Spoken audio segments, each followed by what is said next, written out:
de revista. Pessoal, então, dando prosseguimento às nossas atividades, depois de uma semana, né? Duas semanas sem conteúdo novo, nós iniciamos esse segundo bimestre, propriamente dito, com o recurso de revista. Antes de falar propriamente do recurso, eu gosto de fazer uma pequena introdução sobre a matéria. E vocês vão perceber que esse recurso de revista, ele se assemelha ao processo comum, ao recurso especial e ao recurso extraordinário. Nós vamos ver aqui, alguns slides para frente, que esse recurso, ele não se presta para reexame de fatos e provas. Esse recurso, deixa eu só fechar a minha porta da sacada aqui, que está me batendo um ventinho aqui, doído. Ai, agora melhorou. Então, pessoal, retomando aqui o raciocínio, esse é um modelo de recurso chamado para instância extraordinária, porque eu não pretendo, via esse recurso, fazer com que o TST realize um reexame daquilo que já foi visto na primeira e na segunda instância. Portanto, é indispensável que vocês concebam a ideia do recurso de revista como um recurso eminentemente técnico, como um recurso que visa a dispor sobre características próprias do processo. Seria levar uma divergência quanto à lei federal, seria levar uma divergência entre tribunais na análise e aplicação de um mesmo direito. Então, são divergências levadas ao TST de forma a uniformizar a jurisprudência. Então, a uniformização da jurisprudência tem que ser o objetivo maior perseguido pelo recurso de revista. Então, assim, eu faço essa breve exposição e nós vamos começar efetivamente com a análise desse recurso. Confesso a vocês que fazer chegar um recurso de revista no TST é tão complexo quanto fazer chegar um recurso especial, um recurso extraordinário. Por quê, professor? Porque nós temos, por exemplo, no direito comum, a súmula 7 do STJ, que ela impede o reexame de fatos e o reexame de provas. E no processo trabalho não seria diferente. A instância extraordinária, ela não nasceu para fazer o reexame de fatos e provas. A súmula do TST é a 126. Então, só para fazer um gancho, para não ficar uma frase solta, eu havia dito que no STJ nós temos a súmula 7, em que ela impede o reexame de fatos e provas. E no TST nós temos a súmula 126, que ela fala o seguinte: recurso, cabimento mantido. Incabível o recurso de revista ou de embargos, o embargos aqui é 894, para reexame de fatos e provas. Então, eu gostaria que vocês destacassem isso nas anotações de vocês, que a súmula 126 do TST está para o recurso de revista, assim como a súmula 7 do STJ, ela está para o recurso especial. Certo, pessoal? Tranquilo? Tem alguém com o microfone habilitado, pode falar, se está tranquilo. Beleza, Ana, vou considerar estar certo para todos. Obrigado. Ontem até, não sei se vocês conhecem o Mário Milhorim. Ele até colocou uma terminologia para essa súmula que eu escutava em aulas de cursinho, que seria a muralha da China. É intransponível, é impenetrável, porque ela limita bastante. Porque ao entendimento do TST, fora exceções, qualquer coisa ensejaria no reexame de fatos e provas. Então, eis o motivo de grande parte dos recursos não serem admitidos. Pessoal, então, iniciando propriamente dito a nossa atividade, nós devemos pensar isso daqui. Recurso ordinário e recurso de revista. Em tese, são os dois recursos ditos principais, enquanto até o trânsito em julgado. Nós temos aqui recursos incidentais, nós temos aqui os embargos de declaração, nós temos o agravo de instrumento, nós temos o agravo regimental. Então, precisamos e teríamos também os embargos, né, do 894 para o TST. Mas para não causar uma confusão maior, vamos pensar nesses dois recursos. Eu disse no slide anterior que o recurso de revista ele tem uma finalidade maior, que seria de uniformizar a jurisprudência. Isso não significa dizer que eu não tenha um recurso na esfera trabalhista que possa modificar o julgado. Essa finalidade de modificação do julgado, ela está com quem? Ela está com o recurso ordinário. O que eu quero deixar claro? Eu posso ter uma alteração de sentença ou de acórdão pelo recurso de revista? Pode. Eu posso ter. Mas eu tenho que entender que essa alteração, ela será em função de uma pretensa uniformização. E não necessariamente como um reexame de fatos e provas, porque isso não acontecerá. Então, essa alteração, ela pode existir? Claro, e acontece muito. No entanto, a ideia central do recurso de revista é pacificar, é fazer que em todo o país a inteligência de determinado artigo não sofra alteração. Certo? Até aqui tudo bem? Aqui, pessoal, eu vou paralisar essa tela do slide aqui e vou compartilhar com vocês a tela do artigo 896 da CLT.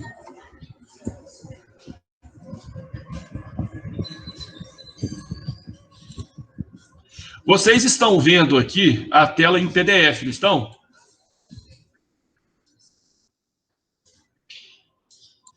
Beleza. Aqui nessa tela do PDF, eu eu copiei e colei as informações da página do Planalto. Então, eu tenho o recurso de revista previsto onde? No artigo 896 e seguintes. Pelo caput do 896, que é o que nos interessa nesse momento agora, ele fala o seguinte: cabe recurso de revista para a turma do Tribunal Superior do Trabalho das decisões proferidas em grau de recurso ordinário em dissídio individual pelos tribunais regionais do trabalho, quando? Então, eu gostaria que vocês, quem estiver com a CLT, que destacassem esse mesmo ponto que está destacado aqui no caput. E vocês vão entender quando nós formos dissecar esse artigo 896. Vou dar mais um tempinho aqui, alguns segundinhos, para que quem estiver com o VAD, que faça esse destaque também.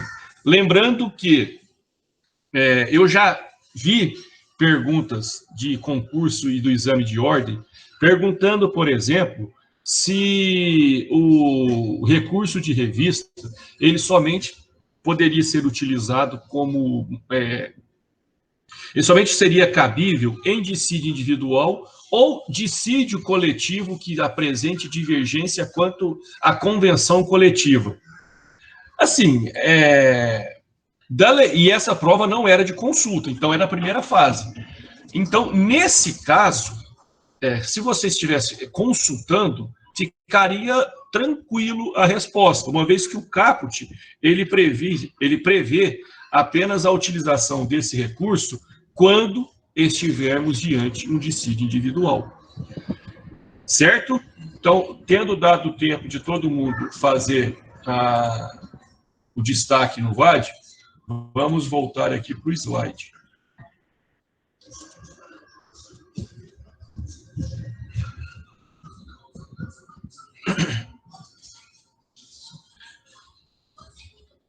Deixa eu ver aqui. Não, é aqui mesmo. Pessoal, então, aqui, vamos pensar o seguinte. Pelo caput do 896, isso daqui é um triângulo, viu, gente? Uma pirâmide, na verdade. Nós temos a vara do trabalho, nós temos o TRT e nós temos o TST. O recurso de revista, ele estaria aqui. Então, pelo caput, fica claro que nós teremos, deixa eu só abrir aqui para ler de novo, cabe recurso de revista para o Tribunal Superior do Trabalho das decisões proferidas em recurso ordinário, em dissídio individual.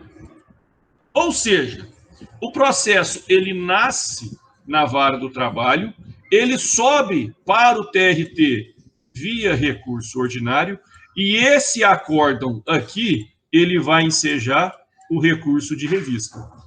Ou seja, um processo de natureza originária do TRT, ele vai ser atacado por recurso de revista?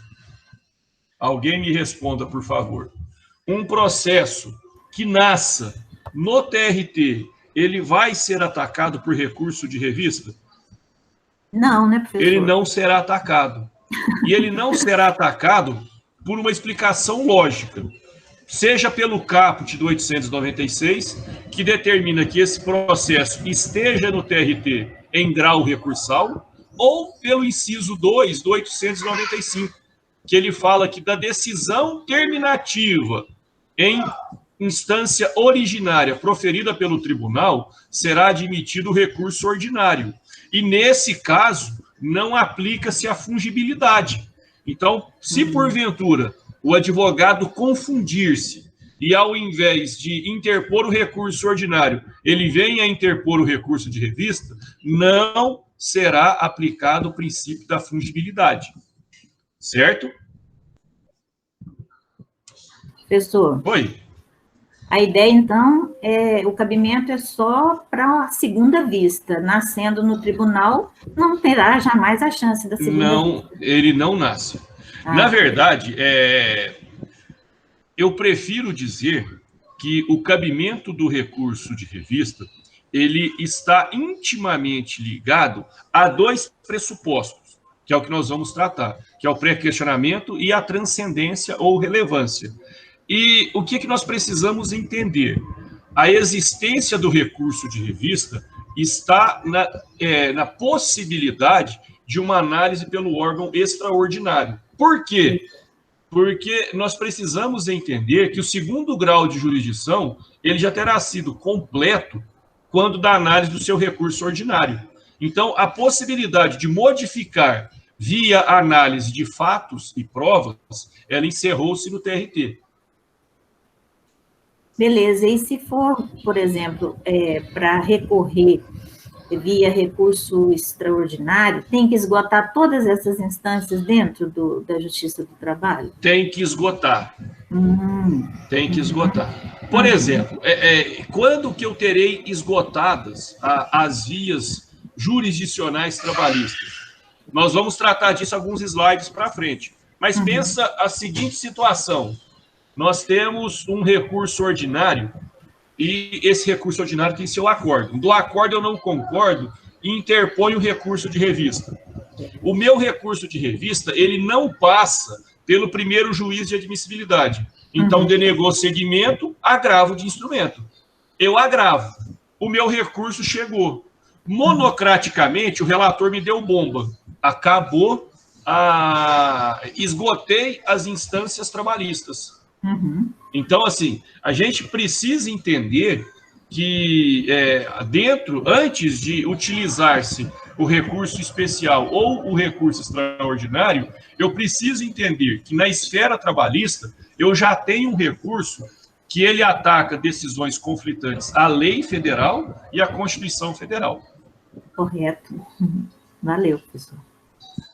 Agora, pessoal, nós entramos na parte dos prazos.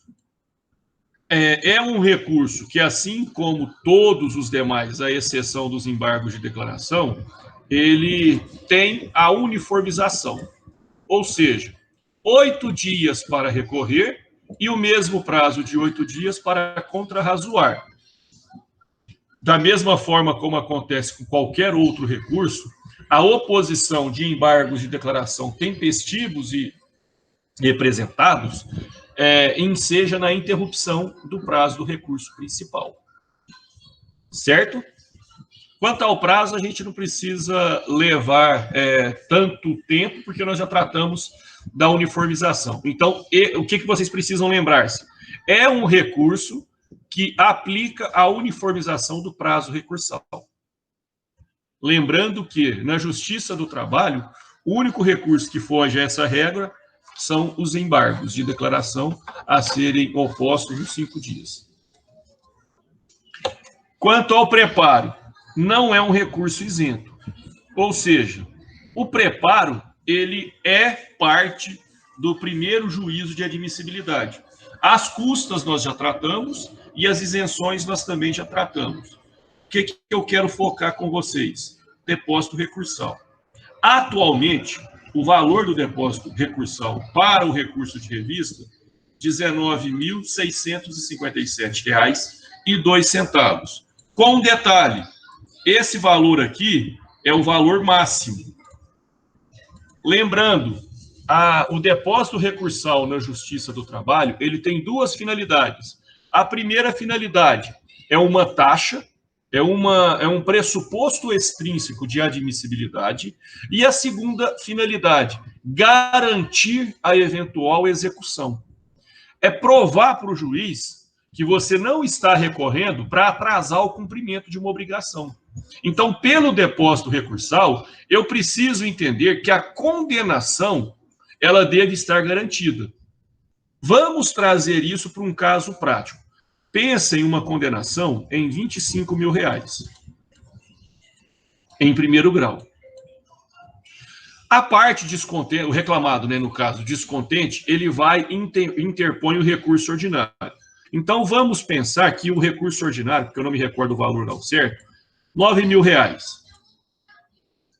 Então, de uma condenação de R$ 25 mil, ele já garantiu 9 mil, correto? Tenho o julgamento do meu recurso ordinário. Levo bomba no meu recurso ordinário e fica mantido o valor da condenação de R$ 25 mil. Eu ainda não concordo, quero interpor o recurso de revista. Qual vai ser o valor do meu depósito recursal para esse recurso de revista? Vai ser os R$ 19 mil? Não. Não vai ser os R$ 19 mil. Eu vou ter que pagar como depósito recursal R$ 25 mil menos os 9 mil. Por quê? Porque 9 mil já está garantido. Então, se o depósito recursal ele tem a finalidade de garantir o juízo, o que eu vou ter que pagar a título de depósito recursal no meu recurso de revista são R$ 16 mil. Por quê? Porque recolhendo R$ 16 mil a título de depósito recursal, a condenação está garantida. Eu não estou ensejando prejuízo à parte contrária.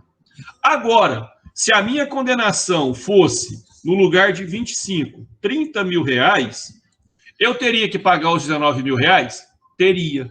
Eu pagaria alguma coisa além desse valor? Não, porque esse valor é o teto para o depósito recursal. Uma pergunta, com relação ao depósito recursal, ficou claro?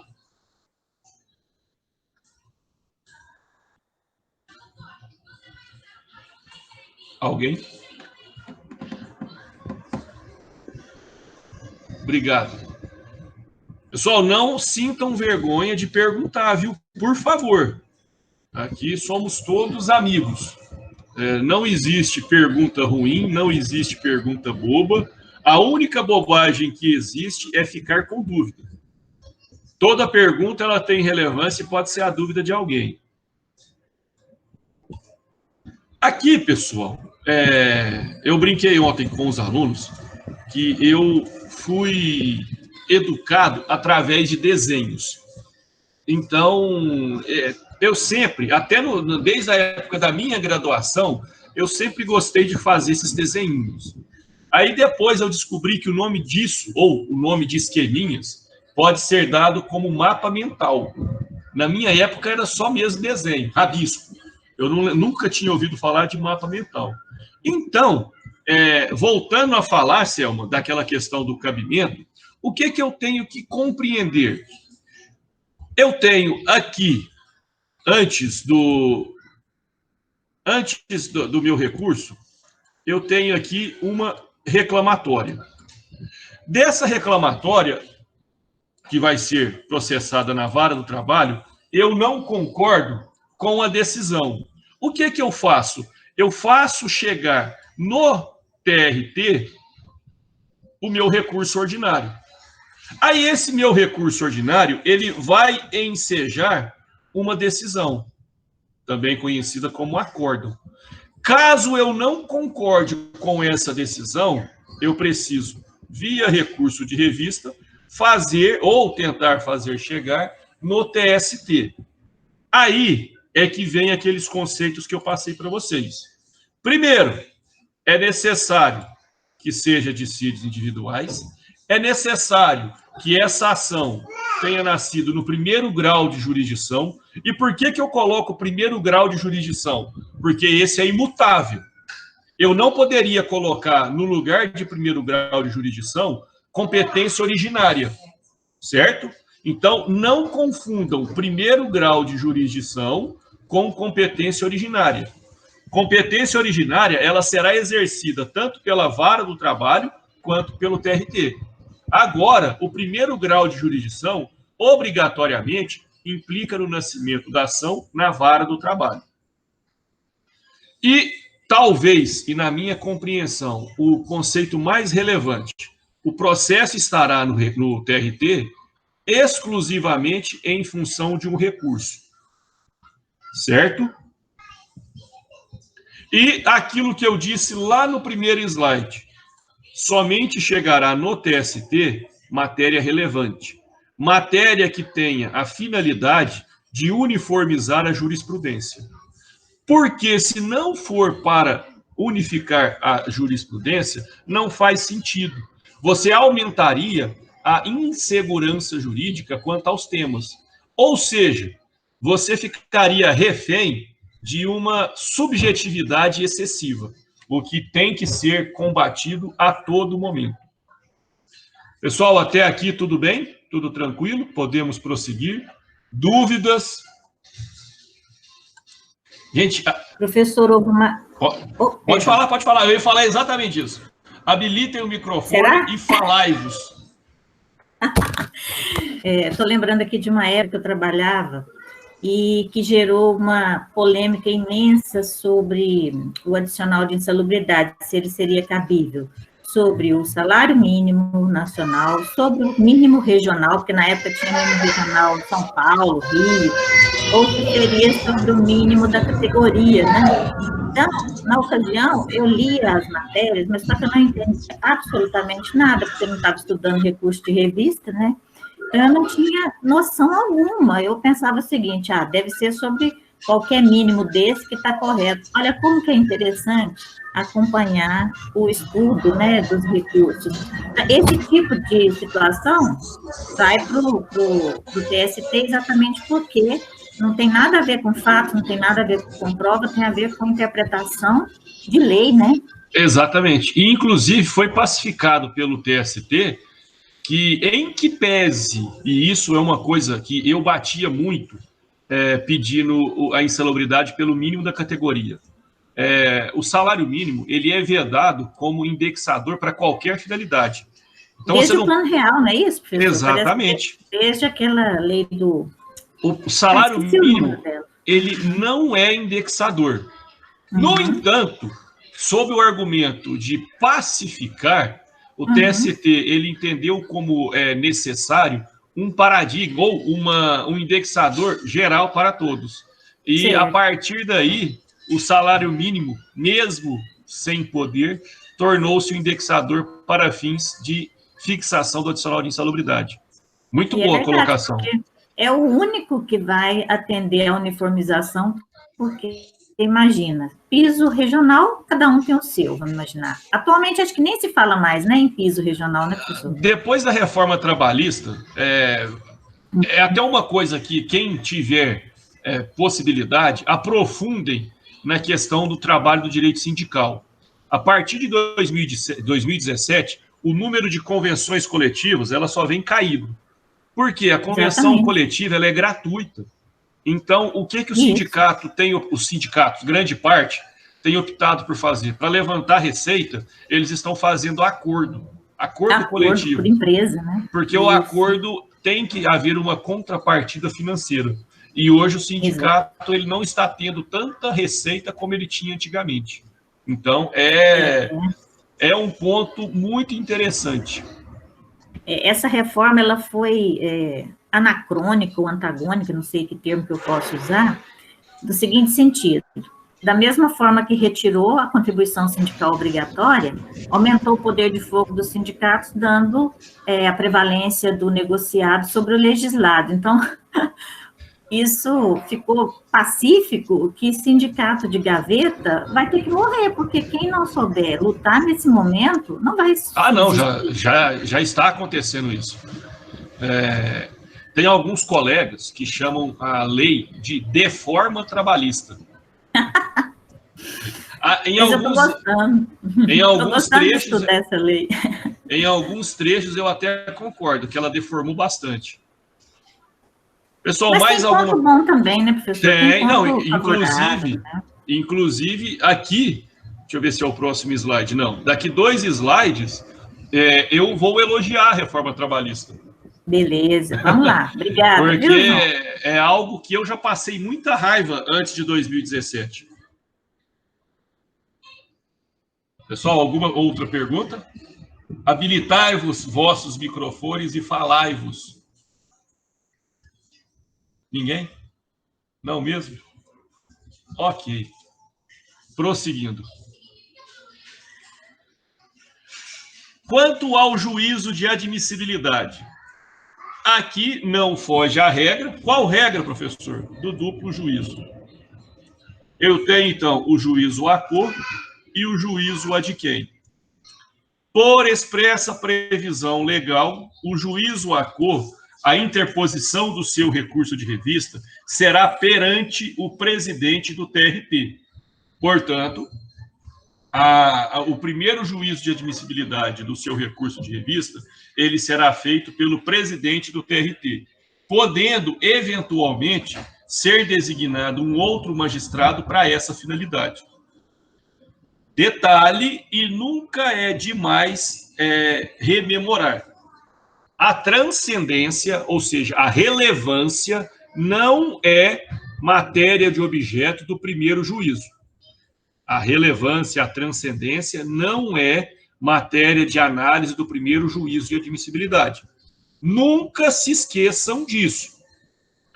Aí, o segundo juízo de admissibilidade ele é feito por quem? Por alguma das turmas do TST. Alguma das turmas do TST ficará responsável por analisar, dentre outros pressupostos, a transcendência e o pré-questionamento. Quanto ao juízo de admissibilidade, o que eu quero que vocês não se esqueçam jamais? Interposição perante o presidente do TRT e não pode ser feita a análise da transcendência no tribunal regional. Essa transcendência é objeto de análise do superior. Certo? Ótimo. Além de todos aqueles pressupostos que nós tratamos na teoria geral, cabimento, tempestividade, legitimidade, qualquer que for os pressupostos gerais, analisados pelo TRT. No entanto, aqui eu tenho pressupostos específicos, e são dois. Primeiro, o pré-questionamento, e segundo, a transcendência. O pré-questionamento, ele encontra previsão legal na súmula 297 do TST. Deixa eu paralisar essa apresentação, colocar aqui na súmula 297 e compartilhar com vocês.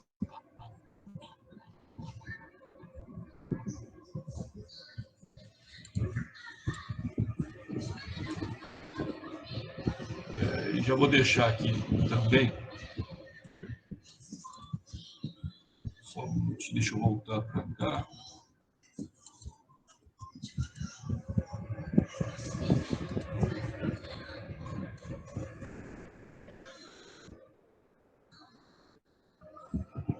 Vocês estão vendo aqui a tela da súmula 297, né? Pré-questionamento, oportunidade, configuração. Disse pré-questionada a matéria ou questão quando na decisão impugnada haja sido adotada explicitamente tese a respeito. Incumbe à parte interessada, desde que a matéria haja sido invocada no recurso principal, opor embargos declaratórios, objetivando o pronunciamento sobre o tema, sob pena de preclusão. Considera-se pré-questionada a questão jurídica invocada no recurso principal, sobre a qual se omite o tribunal de pronunciar tese, não obstante opostos embargos de declaração.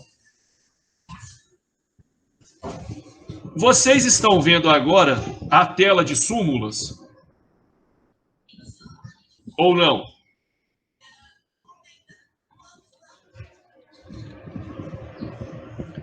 Vocês estão vendo aqui a súmula 119?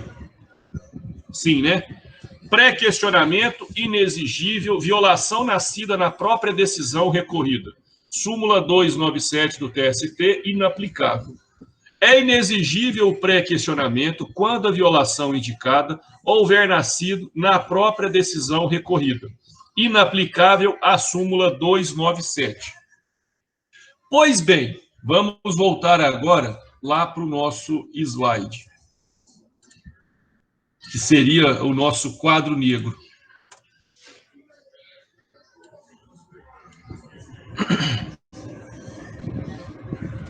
Nós lemos a súmula 297 e a OJ 119 da seção de dissídios individuais 1 do TST.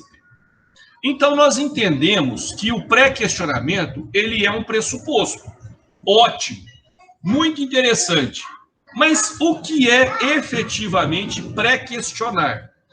Pré-questionar, pessoal, é o seguinte: você tem uma tese no seu recurso principal. A sua tese, por exemplo, vamos pegar o exemplo da Selma, seria algo que tratasse sobre o adicional de insalubridade.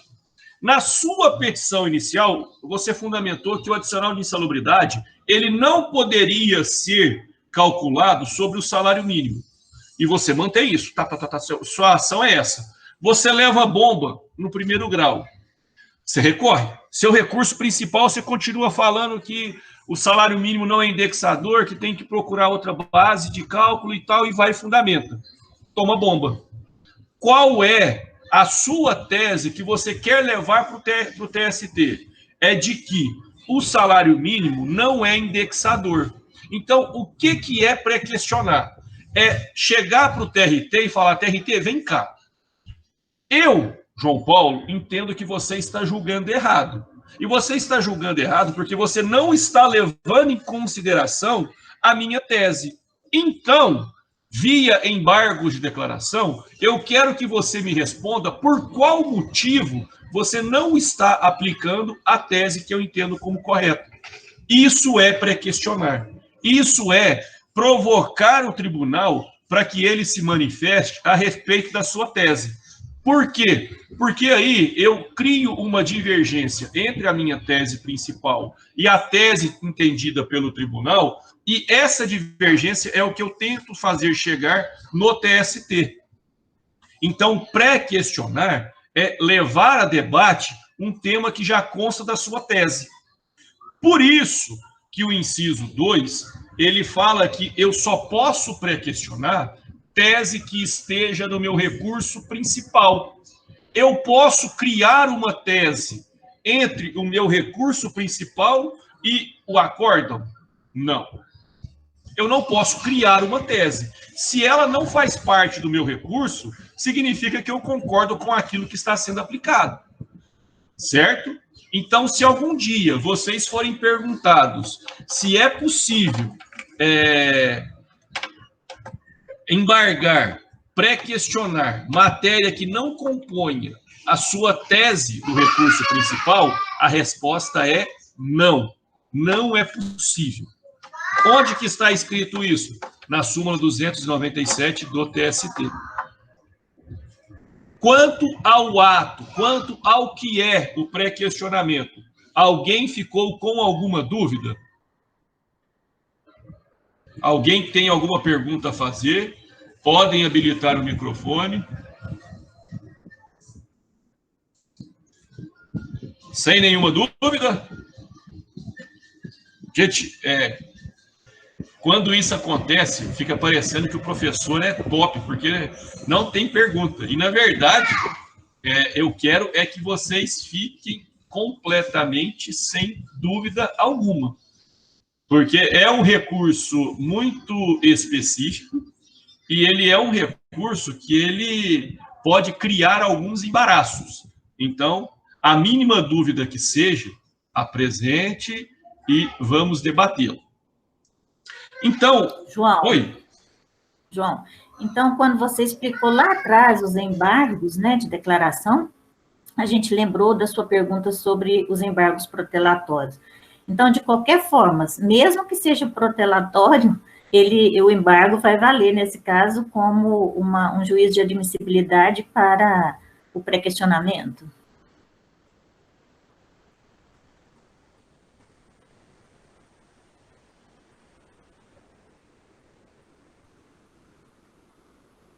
Está me ouvindo, professor?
Voltei, agora com o microfone. Dessa vez, as minhas crianças não tiveram culpa. A culpa é da empresa que fornece a internet aqui de casa. Selma, tá me ouvindo? Professor, Conclua sua professor, pergunta, que eu caí. agora você está ouvindo? Agora eu tô. É porque a minha pergunta bateu com a da colega Karina, sabe? Sabe a colega Karina? A Karina, na verdade, é o Ivan. Aí eu falei, faz a pergunta então, Ivan, porque... Eu não ouvi. Eu saí da aula. A minha internet caiu. Estou fazendo uma ironia aqui, porque apareceu aqui Karina Paula. Falei, que colega novata é essa, meu Deus? Aí ela disse assim, a dúvida é a mesma sua, Céu. Falei, então você vai fazer a pergunta, porque eu já perguntei muito na aula hoje, o professor já cansou de mim. Não canso, não. A Karina, vulgo Ivan, ela é uma das mais frequentes que nós temos na turma. Então, vou deixar para ela fazer a pergunta, viu?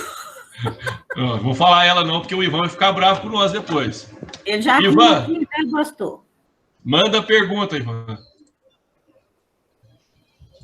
Acho que ele saiu, viu, professor? Não, ele está falando aqui, escrevendo.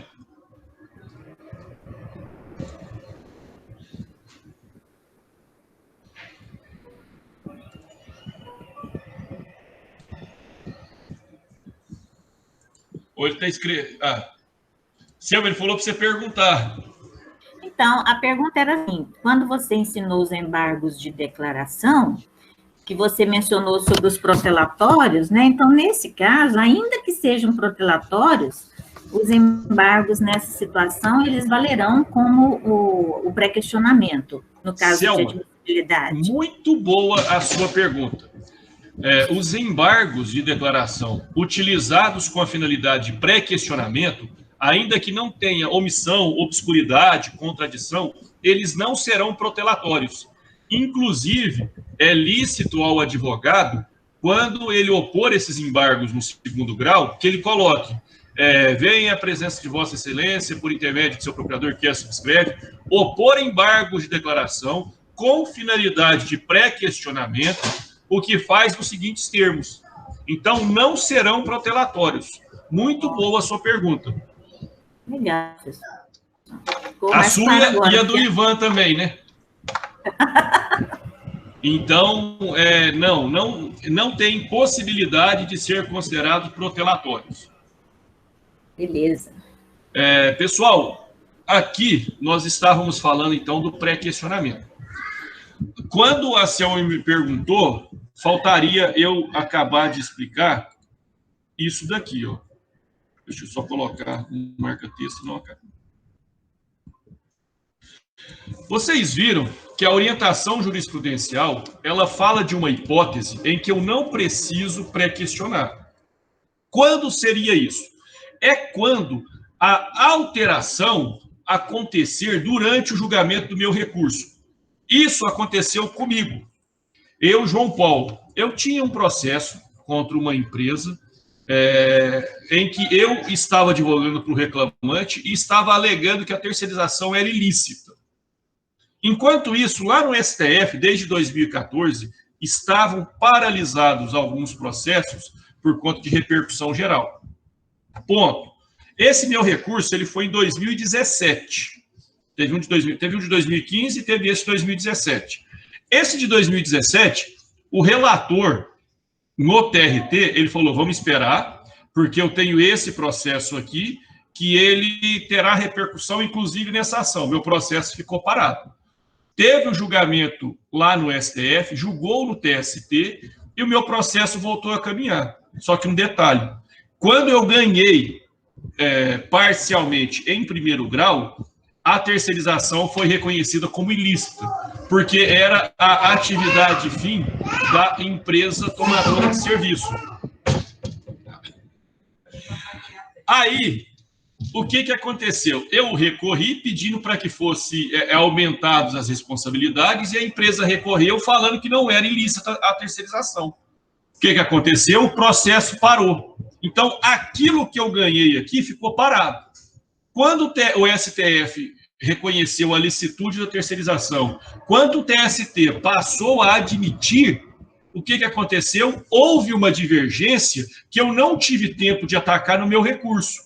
Ou seja, a divergência ela foi posterior ao ajuizamento ou ao lançamento dessa tese no processo. Então, nesse caso, o pré-questionamento ele já estava feito. Eu não tinha necessidade de opor embargos para apresentar algo que já era controverso, algo que já estava pré-questionado. Essa é a regra da OJ 119. Certo, pessoal? E um detalhe muito relevante. A parte que pré-questiona, ela tem que levar ao processo trechos que indicam esse pré-questionamento. Professor, que tipo de trechos são esses? Certidão de julgado, decisão eletrônica que tenha a chave de acesso para poder identificar, ou qualquer meio que seja provado ou que possa ser provado pelo magistrado no julgamento. Então, basta eu transcrever o julgado? Não. Eu tenho que, junto com o meu recurso, colocar como anexo a decisão. E essa decisão tem que ter um meio para que o magistrado possa conferir a veracidade. Certo, pessoal? Quanto ao pré-questionamento, tudo ok? Ótimo. Agora, nós vamos falar da transcendência. Transcendência, ou transcender, é algo que indica uma relevância, algo que indica que o resultado desse processo não vai ficar exclusivamente para esse processo. Esse resultado ele vai se ampliar e aplicar a todos que possam ter essa mesma dúvida. E aqui chega o momento em que eu preciso elogiar a reforma trabalhista. Por quê? Vou compartilhar com vocês aqui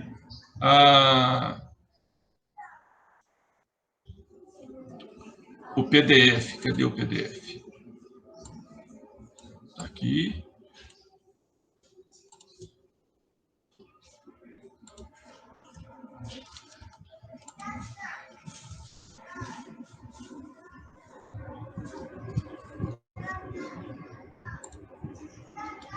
Vocês estão vendo essa tela do PDF, né? Artigo 896. Ótimo. Aqui. Cadê o 8? Aqui. O 896A, ele traz a necessidade de comprovar que somente será examinado aquilo que seja transcendente. Ou seja, o Tribunal Superior do Trabalho, no recurso de revista, examinará previamente se a causa oferece transcendência com relação aos reflexos gerais de natureza econômica, política, social ou jurídica. Ponto. Vocês viram aqui que isso é de 2001, certo? Então, lá em 2001, foi informado que somente chega no TST causas que sejam relevantes economicamente, politicamente ou socialmente, ou juridicamente, né? Não, deixa eu voltar. Economicamente, politicamente, socialmente ou juridicamente. São 4 os índices de transcendência. Só que, meus queridos, de 2001 até novembro de 2017, era subjetiva a análise do que era relevante econômica, política, social ou juridicamente. Ficava ao cargo do ministro falar se a sua ação era relevante ou não. Aí, o que de forma bacana foi feita pelo legislador em 2017? Ele trouxe indicadores de transcendência.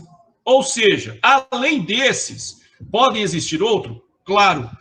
E essa última parte aqui, ela faz surgir um rol exemplificativo.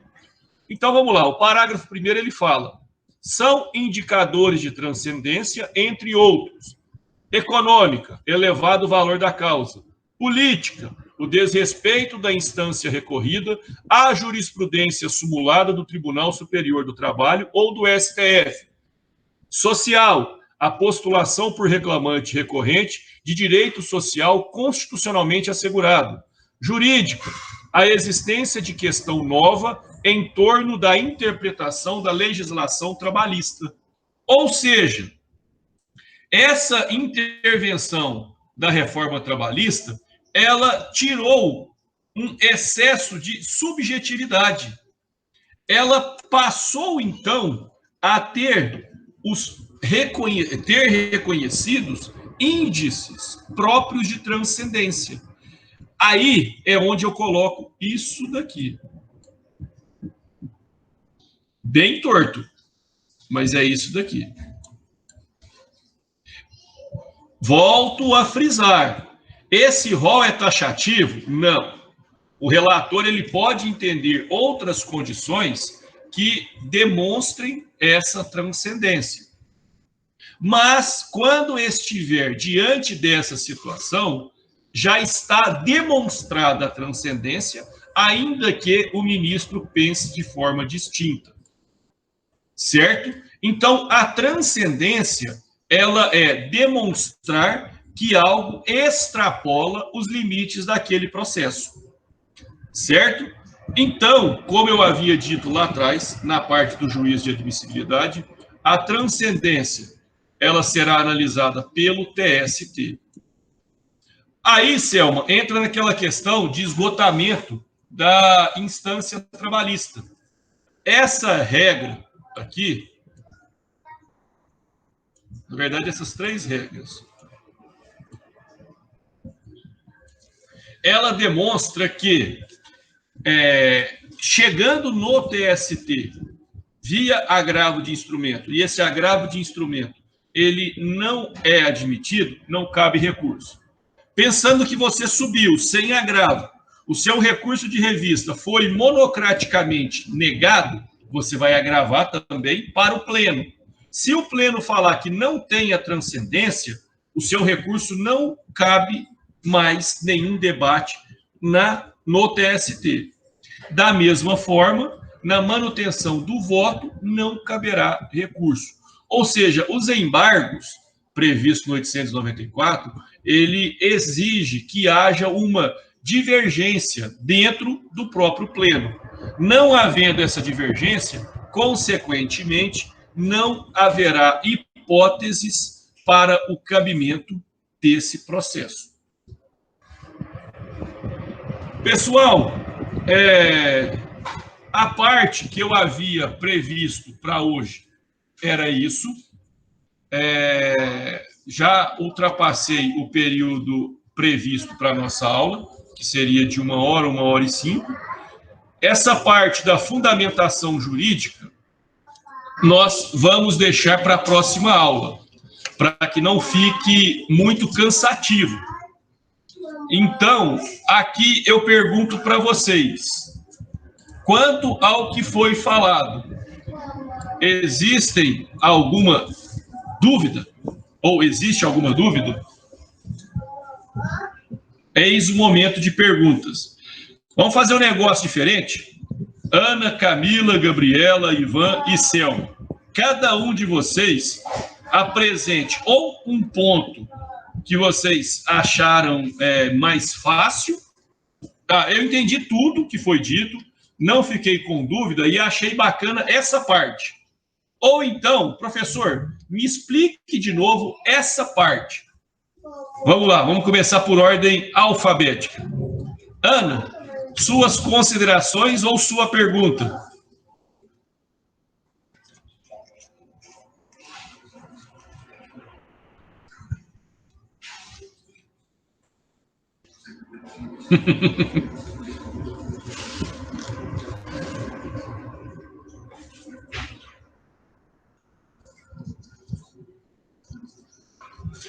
Tá, vamos explicar o preparo.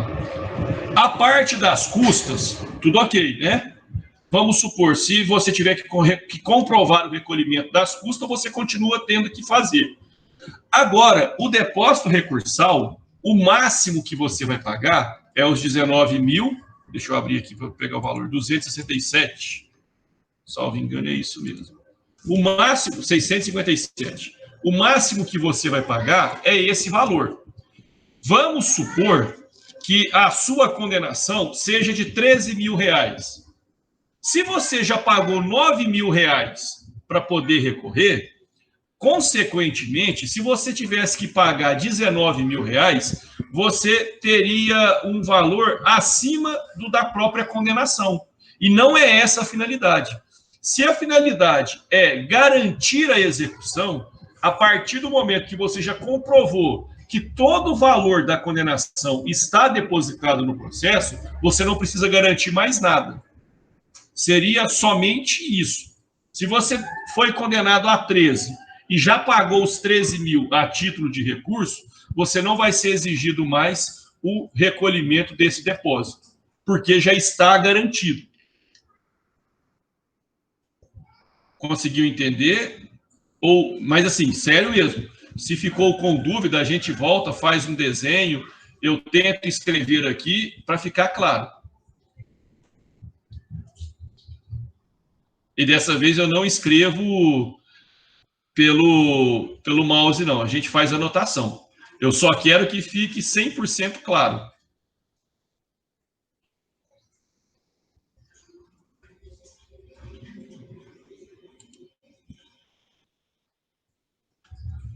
Camila, sua consideração ou sua dúvida? Pode ser por escrito, falado. Falado é melhor, pode falar. A minha consideração foi que antes eu não gostava muito de direito de trabalho, né? Sim. Mas ele vem me surpreendendo bastante durante esse tempo todo. E minha dúvida era o valor da custa do depósito. E o senhor esclareceu para a Ana, então não tem mais dúvidas. Muito obrigada. Gabriela, sua consideração ou sua dúvida? Pode falar, não precisa ficar com vergonha, não. Ou pode escrever.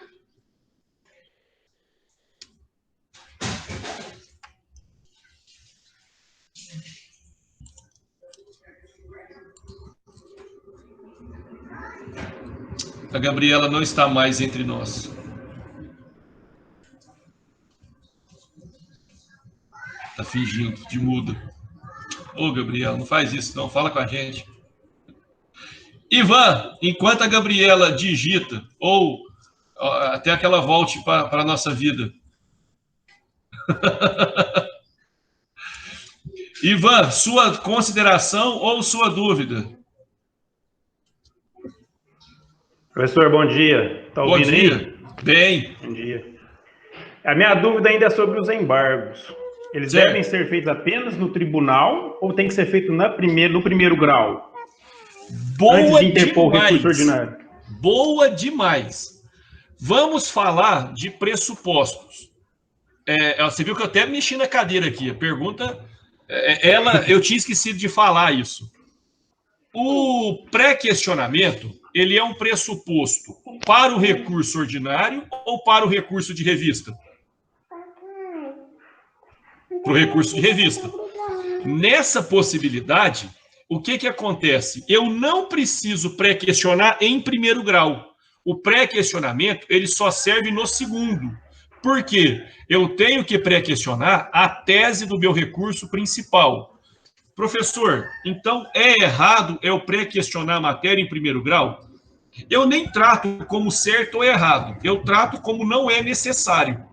Entendeu? Então, eu não tenho que pré-questionar a sentença. Eu pré-questiono o acórdão. Beleza?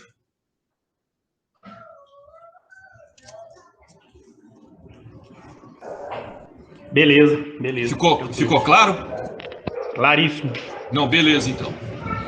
Selma, sua consideração ou sua pergunta?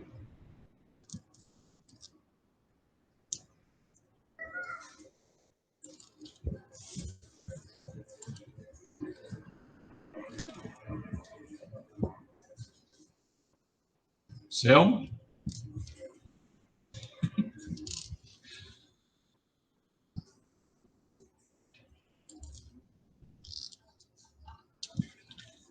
Ah, pode escrever, não tem problema não. Enquanto isso, eu vou perguntar se a Gabriela voltou. Gabriela? Voltou, não.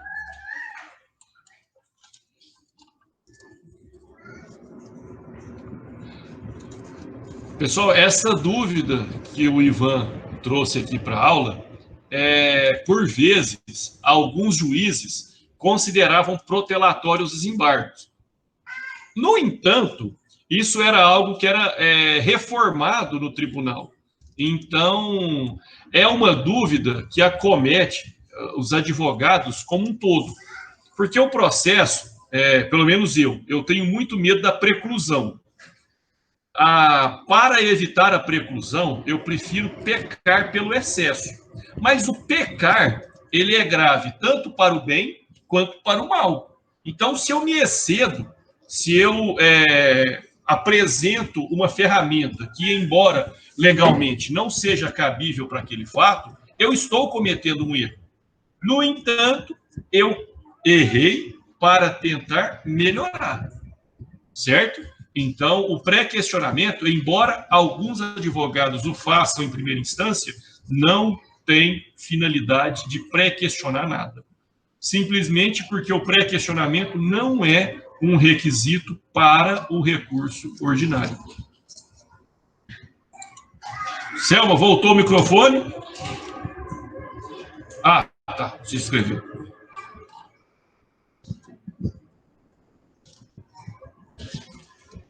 A fundamentação jurídica? Não, a fundamentação jurídica a gente vai ver que a fungibilidade, na verdade, ela implica na adoção da peça equivocada, mas com a finalidade correta. Então, eventualmente, igual nós vimos na parte do agravo, o recurso de revista ele foi convertido em agravo regimental e revolvido para o tribunal. Então, assim, em algumas hipóteses, aplica, sim, a fungibilidade. É o que nós vamos ver na parte da fundamentação. Beleza, professor, agora achei o microfone. Pessoal... Mas a pergunta do Ivan foi fundamental, porque eu também ainda estava com essa dúvida se eu tinha obrigação de embargar. Não tem, né, professor? É só o acórdão mesmo. Né? Por expressa previsão legal. Se o requisito... Eu fico lembrando... Pode falar. Pode continuar. Não, eu vou pela previsão legal. Se o pré-questionamento é um pressuposto do recurso de revista, eu não vou aumentar a minha preocupação se a peça que eu estou elaborando não me exige. É assim o raciocínio que eu lanço. Não é a teoria do mínimo esforço, mas empreender os esforços necessários. É porque eu fico com a conversa do Jardim na minha cabeça e ele deu essa parte de processo civil para nós, né? A parte do pré-questionamento. Parece que fica martelando na minha cabeça que até hoje a fala dele de que eu tenho que questionar desde a sentença. Então, não é. Para o processo do trabalho, não é bem assim, né? Para o processo do trabalho, não. O pré-questionamento não faz parte do recurso ordinário. Pensem assim. Eu não vou falar, apague o que o Jardim falou. Porque, de fato, no processo civil, o pré-questionar, ele é algo que parte da sentença. Mas no processo do trabalho, não. É verdade, mas é bom fazer esse paralelo, porque tem coisa que fica, às vezes, como um vício na cabeça da gente lá, que é aplicar em todas as outras hipóteses, né, professor? Com certeza, com certeza. Ficou ótima, essa aula ficou joia demais. Muito obrigada, viu? Certinho. Pessoal, oi. Antes de sair da reunião, e a respeito do simpósio? Seu microfone cortou, eu não entendi o final. Está me ouvindo agora? A respeito do simpósio? Sim, sim. Você comentar a respeito. Ah, tá. Só um minutinho, gente, caiu meu papelzinho aqui, senão meu menino pega. É o da semana que vem, né? Eu, o professor Rafael Cecílio, o professor Flávio Wilson e a Flávia Fachinelli. Na semana que vem, nós abordaremos sobre a realidade da advocacia trabalhista. Então, eu vou falar pela parte processual, o professor Rafael vai falar sobre a parte material, o professor Flávio vai falar sobre as audiências em videoconferência e a doutora Flávia, ela vai falar sobre advocacia no Estado. Como vice-presidente da AMAT, da Associação Mineira dos Advogados Trabalhistas, ela tem parte da demanda apresentada pelos advogados. Então, ela vai passar a dificuldade num contexto geral. Então, como que vai ser? A princípio, serão 4 momentos de exposição, pelo professor Rafael, por mim, pelo professor Flávio e pela doutora Flávia. E, no final, a gente vai tentar fazer um contraponto ou um bate-papo de acordo com as perguntas que forem sendo realizadas ao longo do momento. Ele vai ter uma duração média de 1 hora a 1h30, no máximo.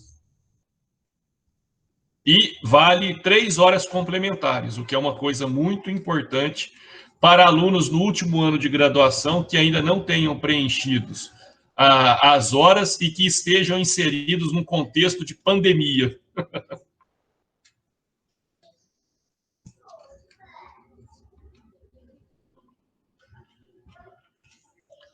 Mais alguma? Esclareceu? A arte, eu estou esperando a faculdade mandar, porque realmente o marketing, eles estão, toda semana, a faculdade tem promovido de 3 a 4 momentos assim. Então, o marketing não está conseguindo entregar isso com uma antecedência maior do que 6 dias. Então, por isso que nós já disponibilizamos para os alunos das matérias, que teoricamente são os maiores interessados, e tão logo essa arte fique pronta, aí a gente até conta com a colaboração de vocês para compartilhar nas redes sociais. É limitada a 250 pessoas, que é a capacidade máxima do Google Meet, então procurem fazer as inscrições. Hoje, antes de começar a aula, eu olhei, já tinham 47 inscritos. Então, assim, 50% dos meus alunos já estão preenchidos as vagas. Acredito que do professor Rafael também já tem uma porcentagem boa, então vamos correr atrás aí para poder participar. E anotem as perguntas, extraiam o máximo. Das minhas aulas, vocês já têm uma possibilidade de semanalmente extrair tudo que precisa. Do professor Rafael, quanto ao aspecto do direito material, do professor Flávio, aproveitar a sua condição de magistrado e questionar, perguntar alguma coisa que ele possa contribuir, e com a doutora Flávia também a questão da advocacia. Não dá, mas a sua inscrição já está feita, e a partir de segunda-feira eu já começo a mandar o link da reunião para o e-mail cadastrado.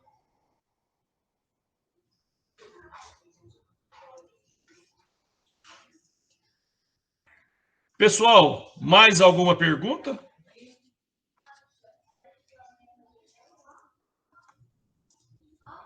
Não havendo mais perguntas, a Gabriela, na semana que vem, ela vai fazer 2 perguntas, ou na outra, 3 perguntas, ou na outra, vai só aumentando, semana a semana, viu, Gabriela? A hora que ela ouvir isso daqui, ela vai ficar brava. Vamos! Pessoal, então, fiquem todos com Deus, um excelente final de semana, conto com a participação de vocês nesse seminário quinta-feira, e realmente que Deus nos abençoe muito e sempre. Abraço, fique